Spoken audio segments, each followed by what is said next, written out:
Good afternoon Radha Radhe বন্ধুরা। আমরা শিখেছি রাধারানীর সংসারে। তোমরা তোমাদের গোপাল সোনাকে দর্শন করো, আর রায় কিশোরীকে দর্শন করো। পুরীর জগন্নাথ দেব, বলভদ্র দেব, সুভদ্রা দেবী ঠাকুরানী, সুদর্শন দেবকে দর্শন করো।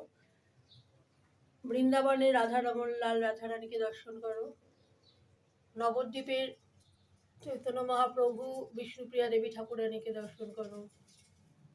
দামোদর মাস, কার্তিক মাসে দামোদরকে দর্শন করো। বৈকুণ্ঠ ধামের লক্ষ্মীনারায়ণকে দর্শন করো। এবার আমরা ভগবানের ভোগ দর্শন করব। ভোগ দর্শনে দুর্ভোগ কাটে।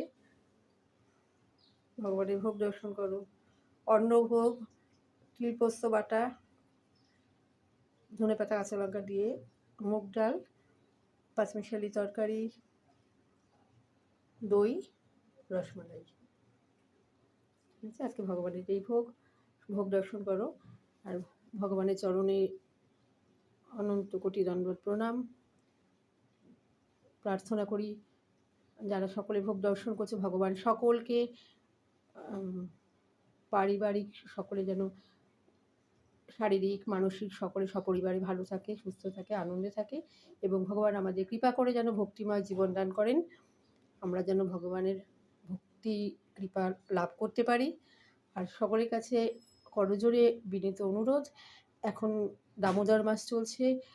এই এক মাস প্রতিদিন সন্ধেবেলায়, সকালবেলায় ভগবানকে একটি ঘিয়ের প্রদীপ, মাটির প্রদীপ বা ঘি দিয়ে প্রদীপ ভগবানের উদ্দেশ্যে দেখালে অনেক অনেক অনেক কোটি গুণ অন্য দিনের তুলনায়, অন্য মাসের তুলনায় বেশি ফল পাওয়া যায়। সুতরাং অবশ্যই দয়া করে এটা করবেন। যারা ভগবানকে ভালোবাসেন, যাদের গোপাল সোনাকে ভালোবাসেন, তারা নিশ্চয়ই এটা করবেন।